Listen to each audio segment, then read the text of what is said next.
Un jour, tu fais une rencontre, tu sors avec elle, et quelques temps plus tard, tu te réveilles en te disant « mais en fait, je l'aime pas ». Donc là, c'est fini. Et après ça, tu fais une autre rencontre, tu sors avec elle, quelques temps plus tard, tu te réveilles en te disant « mais en fait, je l'aime pas ». Donc là, c'est fini. Et quelques temps après, tu fais une autre rencontre, et tu sors avec elle, et après, un jour, tu te réveilles en te disant « mais en fait, je l'aime pas ». Et après, tu fais une rencontre, et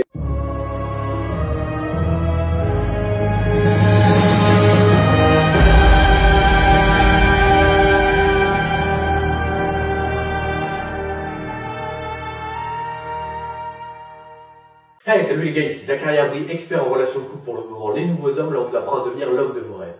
Aujourd'hui, on va parler du mauvais cycle. Le cycle qui concerne à peu près la majorité des personnes aujourd'hui, les personnes qui n'arrivent pas à trouver la femme idéale. Les personnes qui, à chaque fois qu'ils sortent avec quelqu'un, ça se termine par une rupture. Et ils sont bloqués dans ce cycle, dans un cycle qui se répète encore et encore et encore. Pour pouvoir sortir de ce cercle-là, de ce cycle, et atteindre le succès du couple, il faut analyser les différentes étapes de ce cycle. Et une fois qu'on aura fait ça, ce sera un peu plus facile de déterminer comment faire pour sortir de ce cycle-là. Ok, le cycle commence par le désir. L'homme a l'envie de coucher, simplement. Ça commence comme ça. Il est célibataire, il a envie de coucher. Donc, il sort, il fait des rencontres. Une fois qu'il sort et qu'il fait des rencontres, il rencontre une fille avec qui il s'entend plutôt bien, ça colle plutôt bien. Et à ce moment-là, il couche avec elle. Je crois que je peux dire sans trop me tromper qu'aujourd'hui, dans la majorité des cas, le sexe arrive avant de se mettre en couple. Ouais. Et du coup, une fois que vous avez couché avec elle, seulement à ce moment-là, vous vous mettez en couple. Et là, juste après la relation sexuelle, il y a les hormones qui font leur effet. Une fois que les hormones font leur effet, vous êtes amoureux, vous avez l'impression d'être amoureux, et du coup, vous vous mettez en couple. Et un jour, quand les hormones finissent de faire leur effet, vous vous réveillez en vous disant « mais en fait, je l'aime pas ». Et là, c'est la rupture. Vous vous rendez compte qu'il y a plein de différences entre vous et que ça colle pas entre vous, que c'est pas possible. Donc, vous rompez avec elle. Quelques temps plus tard, vous avez envie de coucher, donc vous sortez, etc., etc., etc. Donc, c'est le même cycle qui se répète encore et encore. Qu'est-ce qu'il faut remarquer dans ce cycle-là? Quelle est la sagesse à dériver et la chose essentielle qui n'est pas présente, la chose la plus grosse à remarquer, c'est la réflexion. C'est la réflexion. La réflexion, elle est jamais présente dans aucune des étapes que je viens de vous décrire.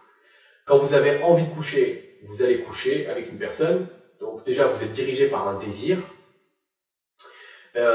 Et vous choisissez pas de vous mettre en couple avec elle. Vous êtes bien avec elle, donc vous vous dites « ouais, pourquoi pas ?» C'est pas la résultante d'une réflexion. À aucun moment vous êtes demandé « est-ce qu'elle est bien pour moi ? Est-ce qu'on a des qualités en commun ? Est-ce qu'elle a des défauts que je ne supporte pas ? Est-ce que j'ai vraiment envie de me mettre en couple ? » Vous vous posez même pas cette question. Est-ce que j'ai vraiment envie de me mettre en couple maintenant ? Et du coup, c'est le résultat d'un laisser-faire et voilà. Donc, c'est les hormones qui font le boulot. Et quand les hormones s'estompent, il y a un moment donné où le cerveau se réveille et la réflexion se réveille à un moment donné en se disant « mais attends, en fait, je l'aime pas, elle est pas bien pour moi. » Donc, vous rompez avec elle. La réflexion, c'est ça la clé. Alors, petite parenthèse, je suis pas là pour vous faire la morale en vous disant il faut faire comme ça. Je suis là pour vous proposer un cheminement, et là je vais vous proposer un cheminement idéal. Après, c'est libre à vous de me suivre ou non. Ok, dans l'idéal, il faut que le cheminement commence par l'envie de se mettre en couple. Vous ne vous mettez pas en couple si vous n'avez pas vraiment envie de vous mettre en couple. Ça a l'air simple quand on le verbalise comme ça, mais pourtant c'est vrai. La plupart des personnes ne se posent pas vraiment la question. Ils se posent pas en se disant « attends, est-ce que j'ai vraiment envie de me mettre en couple maintenant ?» Et la deuxième étape, est-ce qu'elle est vraiment bien pour moi? Donc voilà, première étape, ne faites rien, ne vous mettez pas en couple tant que vous n'avez pas vraiment envie de vous mettre en couple. Bon, en dehors de ça, vous faites ce que vous voulez. Encore une fois, je suis pas là pour vous faire la morale. Ok. Une fois que vous avez envie de vous mettre en couple, il faut que vous vous demandiez c'est quoi pour vous la femme idéale? Quels sont les critères que vous aimeriez trouver chez la femme de vos rêves, la femme avec laquelle vous voyez finir votre vie? Donc je vous invite à faire ce petit exercice-là, à prendre un papier et un stylo et d'écrire toutes les qualités, lâchez-vous, faites-vous plaisir, toutes les qualités que vous aimeriez trouver chez la femme idéale, chez la femme avec laquelle vous verrez bien finir votre vie. Une fois que vous avez terminé ça, demandez-vous si vous méritez une femme comme ça. Est-ce que vous avez atteint un niveau suffisant pour mériter être avec une femme qui a autant de qualités? Est-ce que si la femme idéale vous verrez maintenant, est-ce que si elle vous voit maintenant, est-ce qu'elle va être attirée par vous? Si la réponse à ces questions est non, alors ça veut dire que vous avez un travail à faire sur vous-même. Si dans votre liste, vous avez marqué que vous voulez qu'elle soit jolie, qu'elle prenne soin d'elle, qu'elle fasse du sport, et que c'est pas le cas, vous avez un ventre qui commence à apparaître, et vous passez vos soirées à boire du coca et des chips devant la télé, alors c'est injuste de vouloir le top quand on fait pas ce qu'il faut pour pouvoir l'atteindre, pour pouvoir le mériter. Donc faites ce qu'il faut. Commencez à mettre en place des efforts pour arriver au niveau de la femme idéale. Si vous ne faites pas ça, si vous ne fournissez pas ces efforts-là, si vous ne formulez pas ces résolutions pour atteindre le niveau de la femme idéale, de votre femme idéale, il va se passer deux choses. Soit vous allez, imaginons que vous réussissez quand même à sortir avec la femme idéale, sans bouger votre niveau. Vous restez au même niveau. Si vous arrivez à sortir avec elle et que vous ne faites pas d'efforts, vous allez vous sentir, au fond de vous-même, vous allez vous sentir inférieur à elle. C'est l'une des possibilités. Vous allez vous sentir inférieur à elle et vous allez l'adorer, vous allez l'aimer beaucoup trop et vous allez être trop envahissant, vous allez être trop collant et vous allez finir par détruire votre relation de couple à cause de ça. La deuxième possibilité, c'est que parce que vous vous sentez inférieur à elle, il y a un décalage entre vous deux, vous allez surcompenser en vous convainquant que vous êtes meilleur qu'elle, que vous êtes supérieur à elle. Dans le premier cas, vous vous sentez inférieur à elle, donc vous terminez votre relation de couple, vous gâchez votre relation de couple. Dans le deuxième cas, vous faites un travail sur vous-même pour vous convaincre que vous êtes supérieur à elle, et du coup, vous commencez à devenir égoïste et vous lui imposez vos volontés. Vous vous mettez souvent en colère contre elle et là encore, vous détruisez votre relation de couple à cause de ça.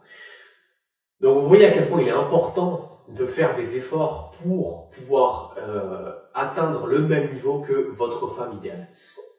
Donc, petit récapitulatif, et après je vous parle d'une théorie en psychologie très rapidement. Ne sortez pas si vous n'avez pas vraiment envie de vous mettre en couple. Une fois que vous avez envie de vous mettre en couple, demandez-vous quelle est la femme idéale pour moi. Et vous pourrez comparer cette liste que vous aurez fait, ce profil typique de la femme idéale, avec les personnes que vous rencontrerez. Pour vous demander, est-ce qu'elle correspond vraiment à ce profil-là ou non. Et vous saurez du coup quoi faire en fonction. Et une fois que vous avez fait ça, demandez-vous, est-ce que je mérite, entre guillemets, la femme idéale. Et si c'est pas le cas, il faut fournir des efforts pour. Un argument supplémentaire pour vous montrer à quel point ça peut être bénéfique pour vous de fournir des efforts pour votre femme idéale, votre future femme. On va parler de la dissonance cognitive. Pour résumer la dissonance cognitive en une phrase, je vais dire que ce que vous faites influence ce que vous pensez, ce que vous ressentez. Vos comportements ont une influence sur ce que vous pensez, sur vos attitudes, vos opinions. En fournissant des efforts pour atteindre un but, vous allez finir par aimer ce but-là.